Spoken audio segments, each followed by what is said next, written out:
आम्ही जरी पाटलाची माणसं रागीट असलो तरी काम करणारी माणसं आहोत. अल्पसंख्याक समाजाची, मागासवर्गीय समाजाची मते तुम्हाला निवडून येण्यासाठी चालतात. शंभू महादेवाला साक्षी ठेवून कुणी काहीही म्हणत असाल, मी त्याकडे लक्ष देणार नाही. राजकारणामध्ये माणसाचं कर्तृत्व बघितलं जातं. या ठिकाणी हंडरगुळीला जेवढा निधी दिला तेवढाच हाळीला दिला. यामध्ये हंडरगुळीचं बौद्ध विहार पूर्ण होतंय. कर्तृत्वाला सीमेचं बंधन नसतं. मग आपले कोण आणि बाहेरचे कोण, की जो स्पष्ट बोलतो तो खरा माणूस असतो. गोड बोलून कोपराला गुळ लावून काम करण्याची माझी पद्धत नाही. नमस्कार मित्रांनो. हो, सध्या संपूर्ण महाराष्ट्रामध्ये जिल्हा परिषद आणि पंचायत समितीच्या निवडणुकीची धामधूम चालू आहे. हो, निवडणूक म्हणलं की वार प्रतिवार आला, टीका टिप्पणी ह्या होत असतात. आरोप प्रत्यारोप निवडणूक म्हणलं की आलंच. या व्हिडिओच्या माध्यमातून बालाजी पाटील माझ्यासोबत या व्हिडिओमध्ये आहेत. ज्या हंडरगुळी गावच्या ग्रामपंचायतचा ते कारभार पाहतात. ही हंडरगुळी गावची ग्रामपंचायत म्हणजे सोन्याचे अंडे देणारी कोंबडी असं म्हटलं जातं. या ग्रामपंचायतीच्या सरपंचाला मिनी आमदार असं सुद्धा म्हटलं जातं. संपूर्ण महाराष्ट्रामध्ये बैलांच्या बाजारासाठी प्रसिद्ध असलेलं गाव, गावातल्या प्रत्येक गल्ली गल्लीमध्ये त्यांचं काम पोहोचलेलं आहे. आणि एवढ्या कमी कालावधीमध्ये त्यांनी जो विकासाचा आराखडा गाठलेला आहे, कुणीही स्तुती करावी एवढी विकास कामं त्यांनी केलेली आहेत. एवढ्या कमी कालावधीमध्ये ते गाव पातळीपासून ते त्यांची पुढे पुढे आगेकूच चालू आहे. या व्हिडिओच्या माध्यमातून आपण त्यांच्यासोबत काही या निवडणुकी संदर्भात जी काही त्यांची मतं आहेत ती जाणून घेणार आहोत. आरोप प्रत्यारोप, लोकांच्या टीका टिप्पणी ज्या आहेत त्या सुद्धा आपण या व्हिडिओच्या माध्यमातून जाणून घेणार आहोत. तर बोलूया बालाजी भोसले पाटील यांच्यासोबत. सर, केंद्रात नरेंद्र, राज्यात देवेंद्र असं तुमच्या सत्ताधारी पक्षाचं समीकरण असताना येणाऱ्या भावी काळात तुमचं व्हिजन काय असणार आहे? नमस्कार, मी बालाजी विनायकराव भोसले पाटील, राष्ट्रवादी काँग्रेस पार्टी उदगीर तालुका अध्यक्ष, मुख्यमंत्री माझी लाडकी बहीण योजनेचा विधानसभा अध्यक्ष, त्याचबरोबर हंडरगुळी ग्रामपंचायतचं सरपंच या नात्याने मी आपल्यासमोर या ठिकाणी मत व्यक्त करत आहे. केंद्रामध्ये नरेंद्र, राज्यामध्ये देवेंद्र, त्याच पद्धतीनं उदगीर जळकोट विधानसभा मतदारसंघामध्ये या राज्याचे माजी क्रीडा व युवक कल्याण मंत्री आमदार आदरणीय संजय भाऊ बनसोडे साहेब यांच्या नेतृत्वाखाली भारतीय जनता पार्टी व राष्ट्रवादी काँग्रेस पार्टी महायुतीचे उमेदवार 10च्या 10 जागी व पंचायत समितीच्या 20 जागी या ठिकाणी प्रचंड मताने विजयी होतील. आदरणीय बनसोडे साहेबांच्या विकासाच्या कामावर आम्ही या ठिकाणी जनतेच्या कोर्टामध्ये मतरूपी आशीर्वाद घेण्यासाठी या ठिकाणी जात आहोत. आणि मला विश्वास आहे की सर्वच्या सर्व उमेदवार या ठिकाणी बहुमताने विजयी होतील. सर, वाढवणा सर्कलचा मागचा जर इतिहास पाहिला, अपवाद वगळता बऱ्यापैकी इथून काँग्रेस पक्षालाच विजयी केलेला आहे लोकांनी.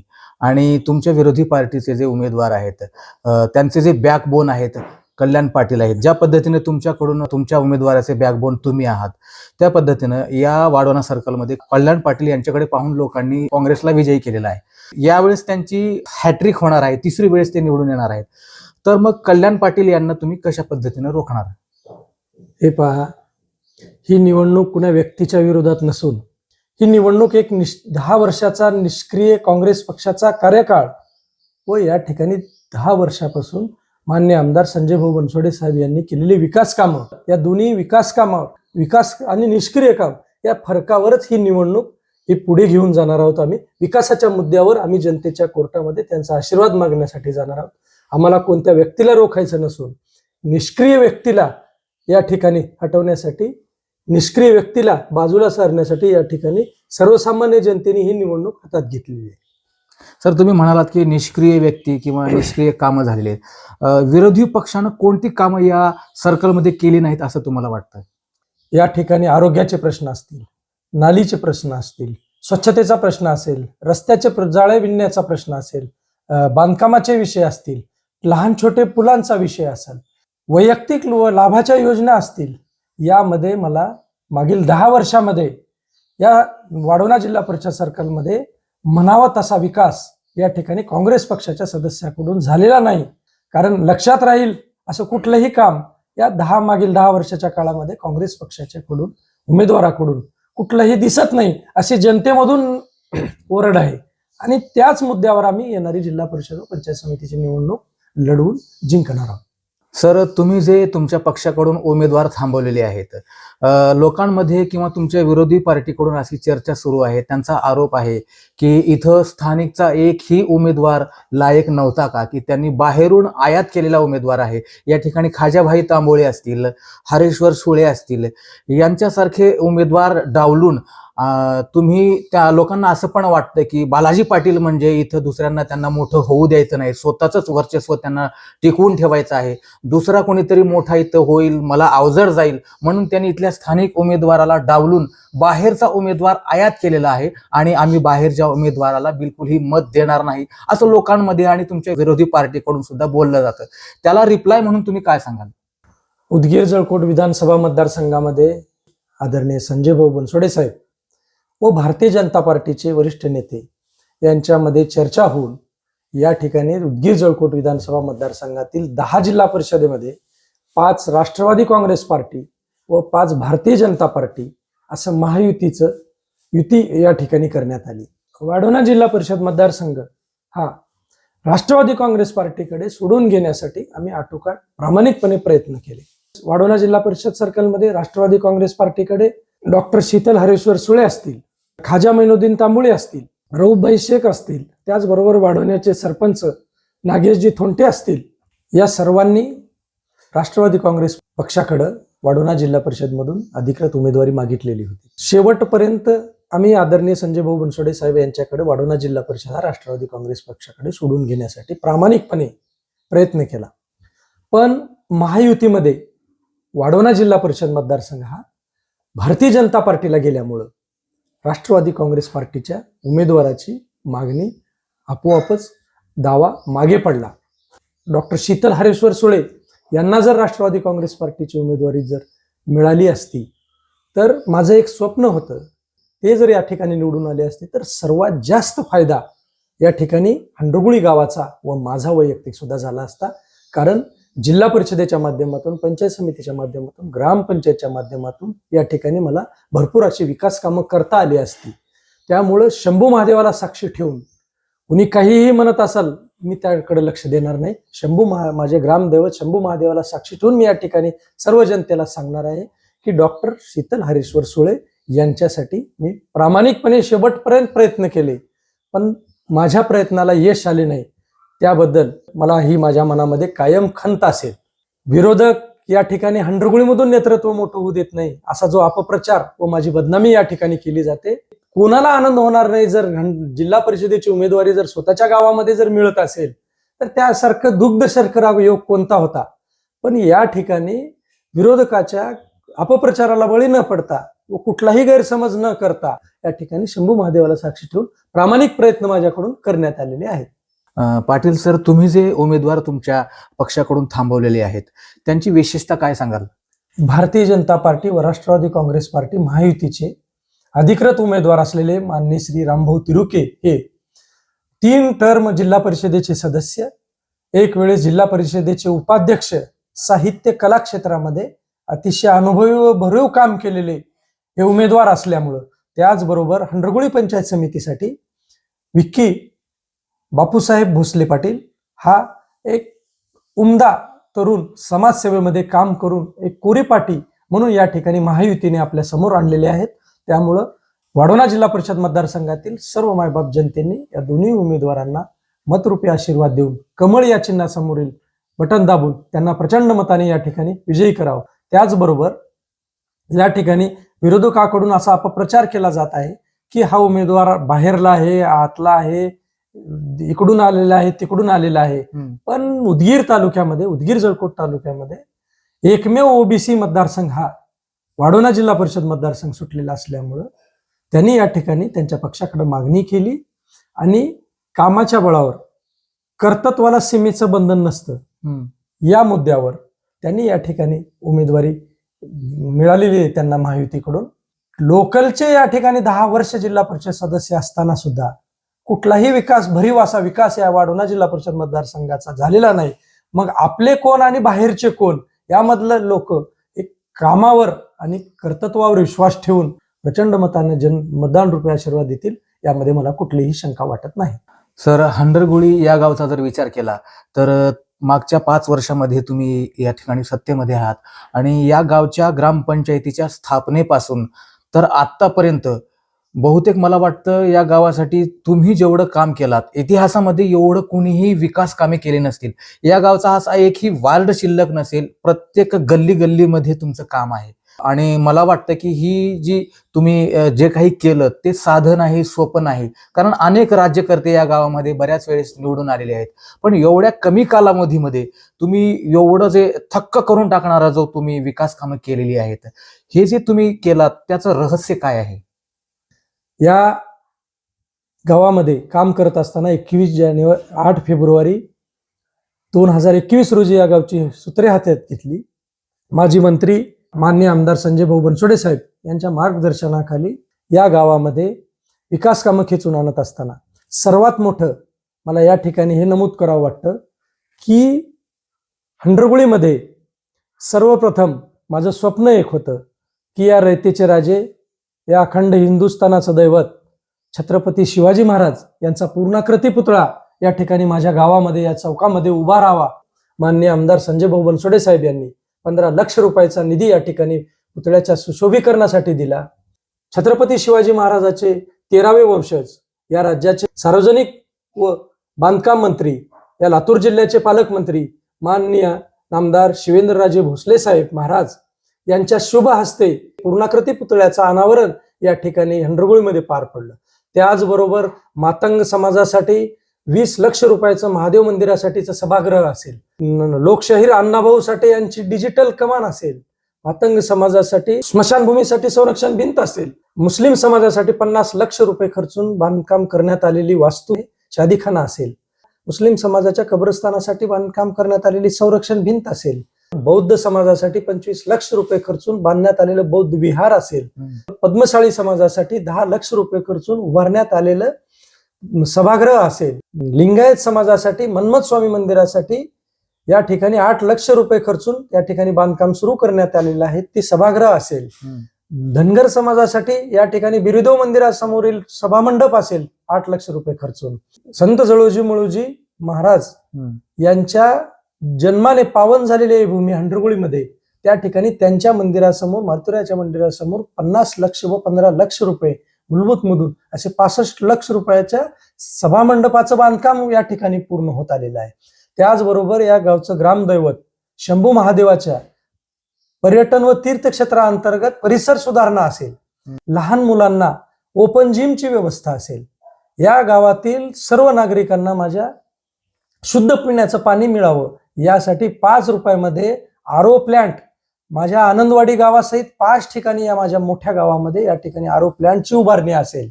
आनंदवाडीकडे वडगाव कॉर्नर पासून जाणारा 25 लाख रुपये खर्चून डांबरीकरणाचा रस्ता असेल, या ठिकाणी तलाठी भवन सुद्धा या ठिकाणी झालेला आहे.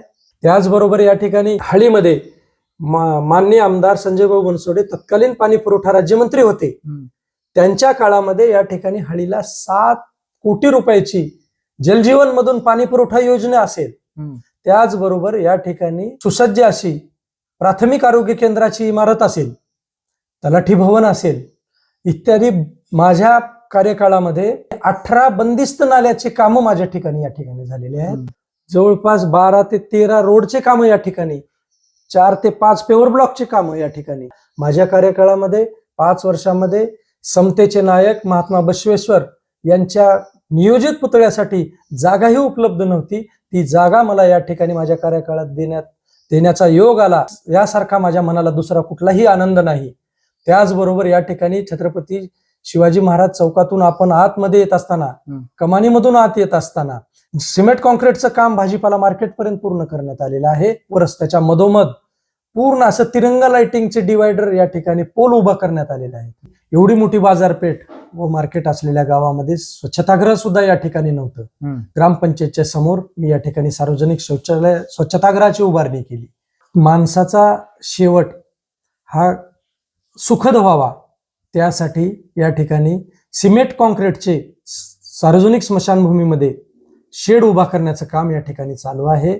त्याचबरोबर या ठिकाणी स्टीलची डोली मी या गावासाठी ग्रामपंचायतच्या माध्यमातून या ठिकाणी उभा करून दिलेली आहे. दत्त मंदिराच्या समोर या ठिकाणी असलेली अंगणवाडी जीर्ण झालेली होती, ती बाजूला करून दत्त मंदिराचं समोरचं मैदान मोकळं करून या ठिकाणी हंडगुळी गावामध्ये 3 नवीन अंगणवाडी इमारतीची उभारणी सुद्धा या काळामध्ये करण्यात आली आहे. असंख्य कामं या ठिकाणी काम करत असताना सर्व जाती धर्माला न्याय देण्याचा प्रयत्न मी या ठिकाणी केलेला आहे. त्याचबरोबर मला या ठिकाणी आवर्जून नमूद करायचं आहे की माननीय आमदार संजय भाऊ बनसोडे साहेबांनी या ठिकाणी हंडरगुळीला जेवढा निधी दिला तेवढाच हाळीला दिला.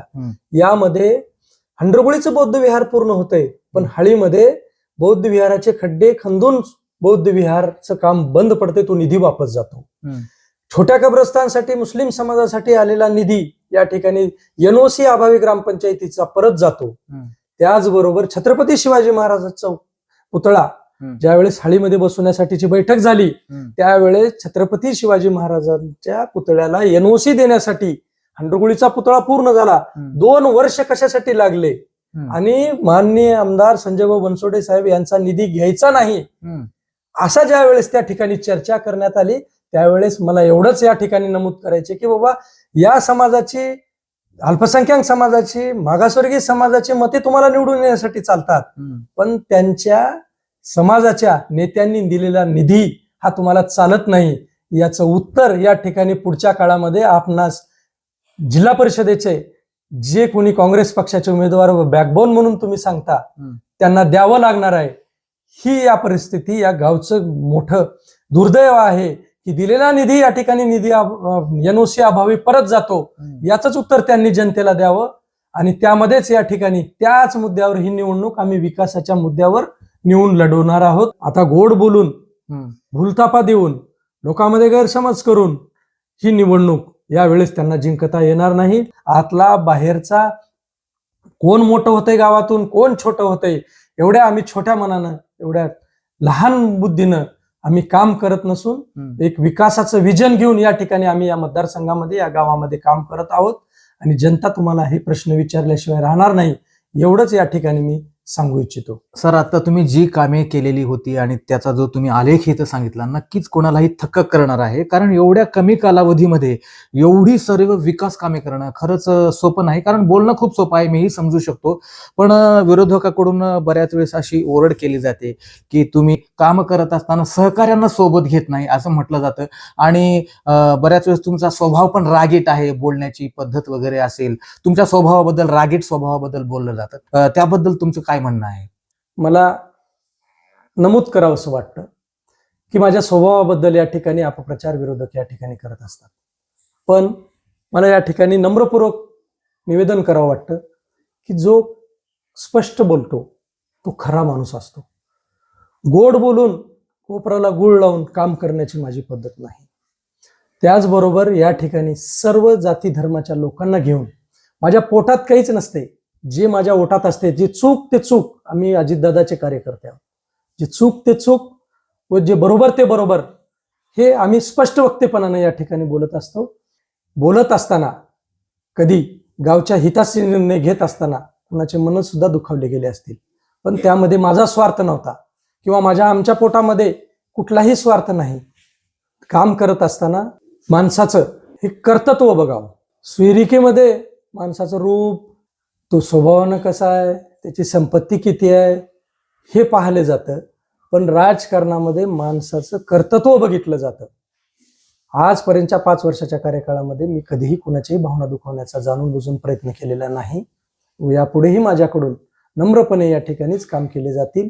त्याचबरोबर माझ्या पोटात जे असते तेच ओठामध्ये असते. माझ्या मनामध्ये कुणाविषयीही द्वेष भावना किंवा कुणाचाही अपमान करण्याचा किंवा कुणालाही जोरात बोलण्याचा हेतू हा नसतो. आम्ही जरी पाटलाची माणसं रागीट असलो तरी काम करणारी माणसं आहोत, पण कुणाला कोपराला गुळ लावून त्यांचं द्वेष करून धोका देणारे हे आमच्या रक्तामध्ये नाही किंवा रामराव पाटील यांच्यापासून आमच्यावर ते संस्कार झालेले नाहीत. त्यामुळं हे काम करत असताना 5 वर्षाचं जर कुणाच्या माझ्या बोलण्यामुळं काम करत असताना भावना दुखवल्या असतील, मी त्यांची नम्रपणे या ठिकाणी माफी मागतो व यापुढेही आपला आशीर्वाद, विश्वास असाच कायम माझ्यावर, पाठीवर, डोक्यावर राहील एवढंच या ठिकाणी नम्रपणे व्यक्त करून माझे 2 शब्द संपवतो. सर, आपण आपला वेळातला वेळ या ठिकाणी काढलात आणि आमच्या या चॅनलला मुलाखत दिलात त्याबद्दल तुमचे खूप आभारी आहे सर. धन्यवाद राम. मी आपला सुद्धा आभारी आहे, कारण या गावामधून अत्यंत प्रतिकूल परिस्थितीमध्ये घरामधून जन्म घेऊन सुद्धा आपण या गावचं नाव गोल्ड मेडलिस्ट होऊन आपल्या अंगी उत्तम कला गुण असून सुद्धा माझ्या भावनांना किंवा माझ्या विचारांना आपल्या चॅनलच्या माध्यमातून व्यासपीठ निर्माण करून दिलात. त्याबद्दल तुमच्यासारखे रत्न या हंडरगुळीमध्ये काम करत आहेत, म्हणूनच हंडरगुळीचं नाव या ठिकाणी सबंध तालुक्यामध्ये, जिल्ह्यामध्ये, महाराष्ट्रामध्ये होत आहे. आम्हाला तुमचा अभिमान, सार्थ अभिमान आहे. एवढंच या ठिकाणी व्यक्त करतो आणि थांबतो. धन्यवाद. मित्र हो, हा व्हिडिओ तुम्हाला कसा वाटला नक्की सांगा. हा व्हिडिओ जर तुम्हाला आवडला असेल तर माझ्या या चॅनलला सबस्क्राईब करा. धन्यवाद.